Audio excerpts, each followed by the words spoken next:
क्या आप लोग एक ऐसी दुनिया में जाना पसंद करेंगे जहां पर आपको कुछ सुपर नेचुरल पावर्स मिल जाए और आप जो चाहो वो आपको मिलने लगे? आपका जवाब जरूर हाँ ही होगा। लेकिन क्या होगा जब आपको ये पता चले कि ये दुनिया एक कोमा की दुनिया है? तब आपकी हाँ नाम में जरूर बदल जाएगी। ये मूवी एक कोमा की दुनिया पर ही बेस्ड है, जहां पर अगर जीतना है और अपनी जान बचानी है, लोगों की जान बचानी है, तो जागना होगा।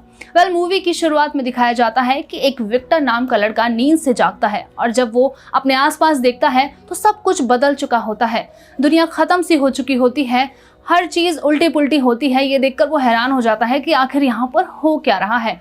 वो कुछ भी नहीं समझ पाता, यहाँ तक कि उसे अपना नाम भी याद नहीं होता। तभी अचानक से एक काला साया जैसा राक्षस, जिसे नाम दिया गया है रिपर, वो सामने आ जाता है और विक्टर को मारने की कोशिश करता है। लेकिन तभी वहां पर 3 लोग आते हैं और विक्टर को उस राक्षस से बचाकर ले जाते हैं। राक्षस उनका लगातार पीछा करता है, लेकिन वो लोग कैसे तैसे करके अपनी जान बचाते हैं और इनमें से एक लड़का अपनी जान सेक्रीफाइस भी कर देता है उस राक्षस को मारने के लिए। जिसके बाद बचते हैं एक लड़का और एक लड़की और विक्टर। लड़की का नाम होता है फ्लाई और लड़के का फैंटम। विक्टर इन लोगों के साथ जाने लगता है, लेकिन उसे अभी भी बहुत ज्यादा कंफ्यूजन होता है और वो फ्लाई से पूछता है कि आखिर वो कहाँ पर है, कैसी दुनिया है ये। तब फ्लाई उसे बताती है कि तुम कोमा की दुनिया में आ चुके हो, तुम कोमा में हो और ये एक कोमा की दुनिया है। लेकिन विक्टर समझ नहीं पाता कि आखिर यहाँ पर सब कुछ उल्ट पुल्ट क्यों है।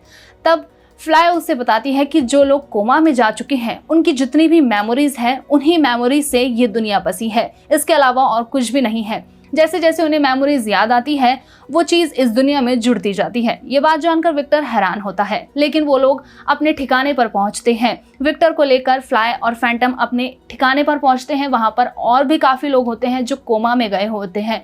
उन्हें विक्टर मिलता है और फिर वो अपने कमरे में जाता है जहां पर वो सो जाता है। लेकिन उसे सपना आता है कि उसका एक्सीडेंट हुआ है, जो हकीकत में उसके साथ रियल वर्ल्ड में हुआ था।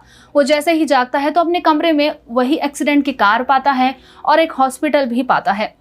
ये देखकर वो शॉक होता है। दरअसल यहाँ पर इस दुनिया में ऐसा होता है कि जितने भी कोमा के लोग हैं, अगर वो कुछ सपना देखते हैं तो वो उनके कमरे में बनने लगता है। वहीं इस मूवी में एक इंटरेस्टिंग थिंग ये दिखाई गई है कि जो लोग भी कोमा में जा चुके हैं और इस दुनिया में हैं, उनको कुछ स्पेशल सुपर पावर्स भी मिल जाती है और इसी पावर का टेस्ट लिया जाता है विक्टर का। लेकिन वो उसमें फेल हो जाता है और उसे पता नहीं चलता कि आखिर उसके पास ऐसी कौन सी स्पेशल पावर है।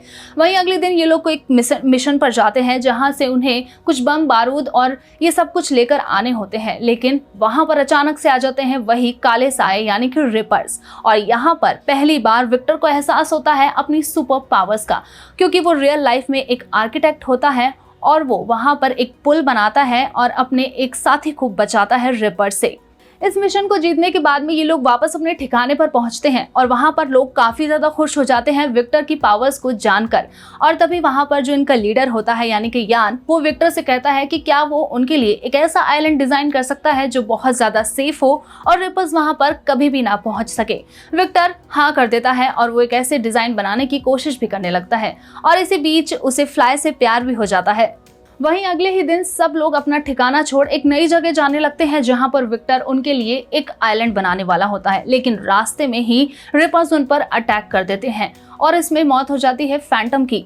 अब आप लोगों को लग रहा होगा कि इस मूवी में मेन विलन्स ही रिपर्स ही हैं, लेकिन ऐसा नहीं है। इस मूवी का मेन विलन तो कोई और है जिसके बारे में फैंटम जान चुका होता है और वो विलन और कोई नहीं बल्कि यान होता है जो इन लोगों का लीडर होता है। इसलिए वो फैंटम पर गोली चला देता है ताकि फैंटम उसका सच सब लोगों के सामने ना ला सके। यहाँ पर सब लोग रिपर से अपनी जान बचाने की कोशिश करते हैं। रिपर विक्टर पे भी हमला कर देता है, लेकिन वो लोग विक्टर को बचा लेते हैं। लेकिन यहाँ पर जंग लड़ते लड़ते विक्टर वापस से अपने होश में आ जाता है और वो कोमा की दुनिया से बाहर आकर रियल वर्ल्ड में आ जाता है, जहाँ वो मिलता है यान से जो एक साइंटिस्ट होता है रियल वर्ल्ड में। अब यहाँ पर आता है कहानी का स्पॉइलर, यानी कि विक्टर का राज कि आखिर वो रियल वर्ल्ड से कोमा की दुनिया में कैसे पहुंचा। दरअसल विक्टर रियल वर्ल्ड में एक आर्किटेक्ट होता है और उसने एक अद्भुत प्रोजेक्ट बनाया होता है, लेकिन उसे कोई भी बनाने को तैयार नहीं होता। तभी एक टीचर नाम का इंसान होता है जो धर्मगुरु बनता है और लोगों को धर्मगुरु बनकर उन्हें धर्म के नाम पर फंसाकर अपने प्रोजेक्ट के लिए इस्तेमाल करता है, अपने एक्सपेरिमेंट्स के लिए इस्तेमाल करता है, क्योंकि वो रियल में एक साइंटिस्ट होता है। और इसी के झांसे में फंस जाता है विक्टर। विक्टर दरअसल अपना प्रोजेक्ट प्रोजेक्ट इसी आदमी के पास लेकर जाता है, लेकिन वहां पर उसे पता चलता है कि ये एक धर्म गुरु नहीं बल्कि एक साइंटिस्ट है जो लोगों के साथ एक्सपेरिमेंट करता है, उन्हें कोमा की दुनिया में भेजकर वो लोगों से यही वादा करता है कि वो उन्हें एक नई दुनिया देगा। ये सब कुछ जानकर विक्टर को गुस्सा आता है और वो साफ मना कर देता है कि वो कोई भी प्रोजेक्ट नहीं करवाना चाहता और वो वहां से भागने की कोशिश करता है। लेकिन वो जैसे ही भागता है और अपनी फ्रेंड यानी कि फ्लाई उसी के साथ होती है और वो कार में होती है और उसके साथ में वो भागता है, लेकिन उनका रास्ते में ही एक्सीडेंट हो जाता है और टीचर यानी कि यान के लोग उन दोनों को वापस से अपने हॉस्पिटल में लेकर आ जाते हैं जहां उन्हें कोमा में भेज दिया जाता है और इसीलिए विक्टर, फ्लाई ये लोग सब कोमा की दुनिया में पहुंच जाते हैं। विक्टर रियल वर्ल्ड में आ जाता है, वो कोमा से जाग जाता है और यान से मिलता है और कहता है कि वो कुछ भी नहीं करेगा जो वो करने को कहेगा। लेकिन यहाँ पर यान विक्टर को फ्लाई के नाम पर डराता है कि वो उसे जान से मार देगा और इसलिए विक्टर तैयार हो जाता है वो प्रोजेक्ट पूरा करने के लिए, वो भी कोमा की दुनिया में। दरअसल यान विक्टर से यही चाहता है कि वो कोमा की दुनिया में अपने प्रोजेक्ट को पूरा करे और एक ऐसा आइलैंड बनाए जो बहुत ही सुरक्षित हो।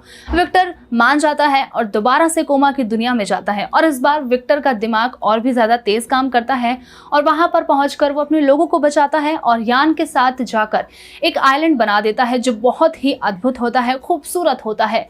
और यहाँ पर वो कहता है कि अब तुम हमें जाने दो यान, क्योंकि जो तुम चाहते थे वो हो चुका है। लेकिन यान यहाँ पर इन लोगों को धोखा दे देता है क्योंकि उसे ये डर लगता है कि ये लोग अगर वापस गए तो ये यान का राज पूरी दुनिया के सामने खोल देंगे।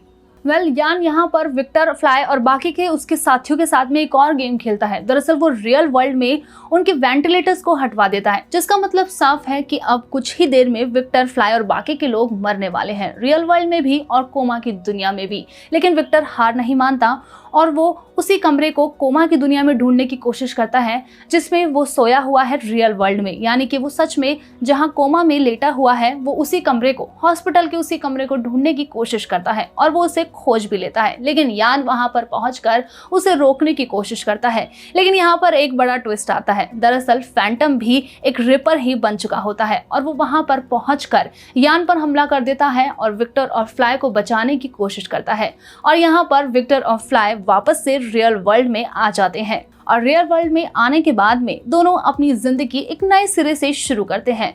विक्टर यहाँ पर अब कुछ नॉर्मल सी चीजें बनाने लगता है, नॉर्मल प्रोजेक्ट्स बनाने लगता है, लेकिन तभी उसके पास यान का एक लेटर आता है कि उसके लिए एक नया प्रोजेक्ट है। वैसे अगर विक्टर की जगह आप होते तो आप क्या करते? कमेंट सेक्शन में जरूर बताएं और मूवी का एक्सप्लेनेशन आपको कैसा लगा ये भी हमें बताना ना भूलिएगा। और ऐसी ही और हॉलीवुड मूवीज के एक्सप्लेनेशन के लिए सब्सक्राइब करिए हमारे चैनल बॉलीवुड्स को।